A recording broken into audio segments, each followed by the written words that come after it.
Buenas noches con todos. Hoy tenemos una entrevista muy especial porque vamos a tratar un tema muy especial. Nosotros como optometristas y contactólogos estamos abocados a ser el primer frente que procure cuidar la salud ocular, por lo que nos corresponde hacer una buena evaluación, además de una buena refracción. Hay que evaluar bien el segmento anterior. Es por eso que hoy vamos a hablar de dos partes muy ligadas entre sí, que son la córnea y la película lagrimal. Por lo que hemos invitado al profesor Guillermo Carrillo, coordinador de IACLE para América y un especialista en lentes de contacto. ¿Cómo estás? Buenas noches, Guillermo. Hola, Keiko, buenas noches. ¿Cómo estás? ¿Cómo está? Hemos querido invitarlo para que nos hable un poquito más de un tema diferente que de repente no tenemos mucho en cuenta nosotros como optometristas, que es la película lagrimal, ¿no? Entonces quisiéramos saber un poco sobre tu opinión, por ejemplo, ¿no? Ahora que hemos estado nosotros investigando para hacer este trabajo, hemos visto que hay muchos que colocan a la película lagrimal y a la córnea juntos, como uno solo. ¿Tú estás de acuerdo en esto? Son corrientes, ¿no? Digamos, Ujú. cuando uno era estudiante hace algunos años, el modelo era de tres capas, era un modelo trilaminar donde la capa mucinosa estaba en contacto con la córnea, el agua y finalmente la grasa. En algunos modelos, por ejemplo, se considera solamente una bicapa, ¿no? La capa mucino-acuosa y la capa lipídica, ¿no? Entonces, han ido cambiando y en algunas propuestas, no, aún en el consenso global de ojo seco del año 2017, no se considera aún una sola estructura única, ¿no? O sea, no hace parte de la película lagrimal no hace parte de la córnea porque no es secretada básicamente por la córnea, ¿no? Entonces, si bien una parte de la película lagrimal, la parte mucinosa, podría ser eventualmente secretada por las células caliciformes de conjuntiva y en algunos casos del propio epitelio de la córnea, pero no se considera aún que la córnea y la superficie lagrimal sean exactamente una sola estructura, ¿no? Tiene sus particularidades, definitivamente lo que tú mencionabas es muy cierto, la película lagrimal juega un papel extremadamente importante para la adaptación de lentes de contacto porque es el sustrato sobre el cual descansa el lente, o sea, a pesar de que se llame lente de contacto, no es que hace contacto en la córnea, debe flotar sobre la superficie lagrimal. ¿Por qué se dice eso? Que ya no ya ni de MOL ni de 6 se consideran que son importante de la segregación de la capa lipídica de la lágrima, ¿no? Claro, ahí sí, digamos, hay cierto nivel de evidencia para poder aseverar que las glándulas de meiomio son las principales contribuyentes del lípido lagrimal, debido a que las glándulas de Moll son, por ejemplo, sudoríparas, no son sebáceas, ¿no? Entonces, al ser sudorípara, no necesariamente va a producir, digamos, elementos lipídicos lo suficientemente buenos para disminuir la evaporación o disminuir la fricción, porque la capa lipídica va a cumplir un rol antievaporativo por un lado y antifriccional por otro, ¿no? Recordemos que el parpadeo es algo frecuente durante todo el día y definitivamente, pues, mis ojos no son igual de cómodos a las 8 de la mañana con lentes de contacto, sin lentes de contacto, que las 11 de la noche, ya sea por los párpados pesados. Hay una cierta fatiga, no solamente es el cuerpo fatigado, sino todo el sistema comienza a tener ciertos cambios. Pero yo sí coincido en que es prácticamente, si quisiéramos poner un porcentaje, más del 90% de la secreción lipídica es parte de patrimonio de las glándulas de meiomio, ¿no? Por eso hoy día la corriente es evaluarlas a mucho detalle, incluso hay, digamos, literatura que habla de los exámenes de las glándulas de ¿Tú meiomio. consideras que la película lagrimal puede causar una distorsión visual, ¿no? Se han hecho, no hay muchos estudios respecto a eso, pero efectivamente lo que se está tratando de identificar es a partir de, por ejemplo, ciertas aberraciones de superficie. Hoy día hay equipos que miden, por ejemplo, aberraciones de epitelio, ¿no? O sea, ya no es la Ujú. aberración de solo la córnea, sino aberraciones epiteliales. Y Por partes. identificar si esto, que es, como tú decías, algunos en la corriente dicen que es parte de la córnea, la parte epitelial de la córnea, o sea que el epitelio corneal debería agregar la película lagrimal como la última capa. Claro.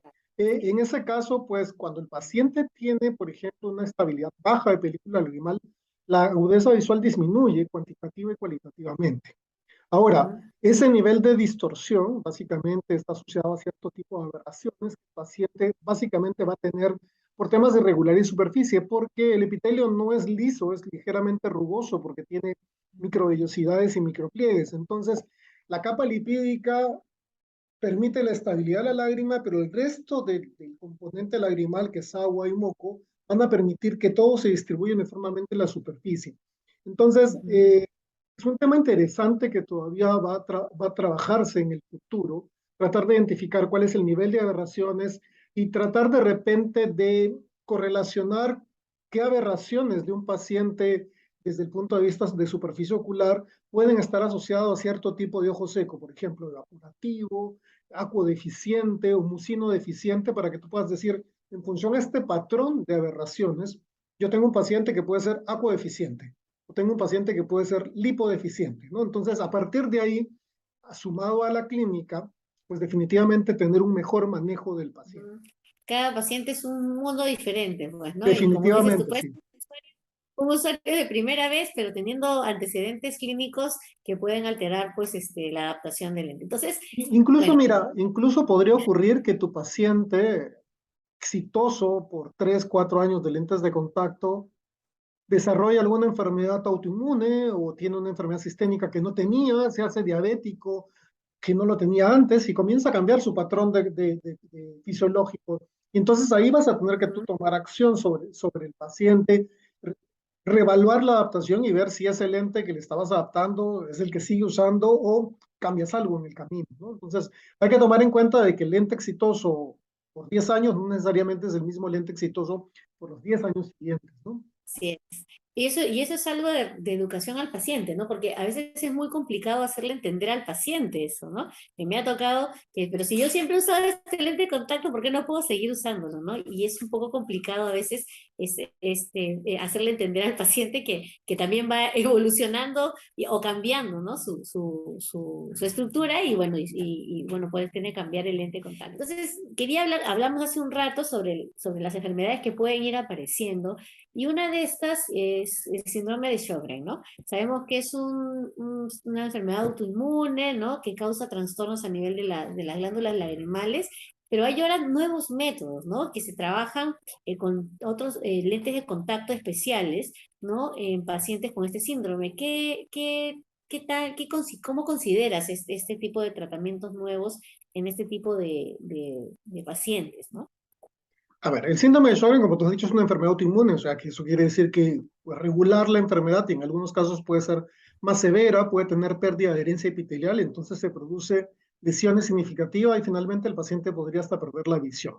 Entonces, Ujú, en algunos escenarios, cuando el paciente ha desarrollado problemas de repitelización crónica, el paciente tiene continuamente lesiones de superficie ocular, hay un criterio que se llama PROCE, que es utilizar un lente de contacto como un reservorio para generar un ujú, ecosistema debajo del lente, ¿no? Mantener la superficie húmeda. Eso se hace con lentes claro. esclerales, ¿no? Porque el lente escleral va, pues obviamente, cubrir toda la córnea en extensión, no la va a tocar, sino se va a apoyar en la zona conjuntival que está definitivamente está sobre la esclera. Y eso, solo eso, a veces funciona bien. Ahora, en el Ujú, comanejo oftalmológico, el oftalmólogo podría agregar, por ejemplo, suerautólogo como parte de la terapia para el paciente, que en algunos artículos, pues hay algunos artículos que dicen que sí, otros artículos dicen que da lo mismo que lo pongas o no lo pongas. Entonces lo todavía hay pones, como, ahí como todavía hay como un espacio gris, ¿no? De que todavía falta investigar. Los pacientes claro. con Sjögren definitivamente sí tienen una recuperación porque lo que se produce pues se evita el frote mecánico, no se debrida el epitelio y la superficie siempre húmeda pues va a permitir que ese ojo pues recupere visión, ¿no? Confort para el paciente porque ya no siente que los ojos, el paciente con síndrome de Sjögren no solamente tiene problemas a nivel de las mucosas lagrimales, sino que todas las Claro. mucosas, la mucosa oral, la mucosa genital, etcétera, también van a tener esas características, ¿no? Entonces, es una enfermedad compleja, ¿no? Que Ujú. definitivamente desde la perspectiva de repente de comanejo con la oftalmología, optometría puede tener este grupo de pacientes y darles un alivio a la condición de salud ocular que tienen, ¿no? Sí, Quizás pues no se lesiones va a a nivel curar, muy No, dolorosas, ¿no? ujú. Ujú. Y un protocolo pues muy exigente porque estamos hablando de una córnea que tiene problemas, un paciente con una enfermedad autoinmune. Entonces, en la medida que nos metemos más en ese camino y cuanto más grandes son los lentes, mayor es la responsabilidad que tenemos que tener Que les dejes definitivamente. a estos futuros contactólogos y optómetras un mensaje sobre el cuidado y la evaluación del paciente, ¿no? Y de la película lagrimal.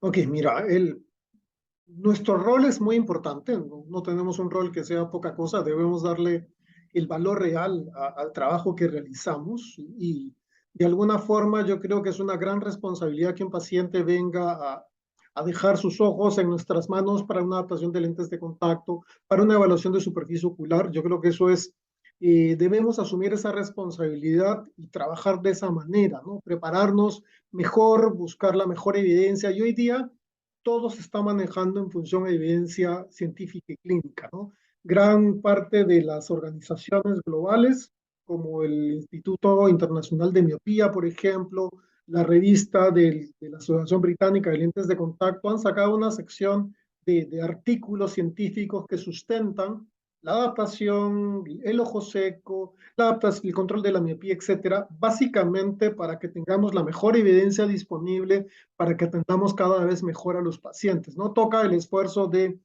cuando decidimos estudiar esta profesión y ejercer esta profesión, nos comprometimos a seguir estudiando, ¿no? Que es un gran reto siempre, siempre vamos a estar un poco detrás de lo que hace la tecnología, pero yo creo que debemos ir hacia adelante siempre. Listo. Muchísimas gracias, Guillermo. Muchísimas gracias por tu tiempo y gracias por esta entrevista. No, a ustedes, muchísimas gracias, Keiko.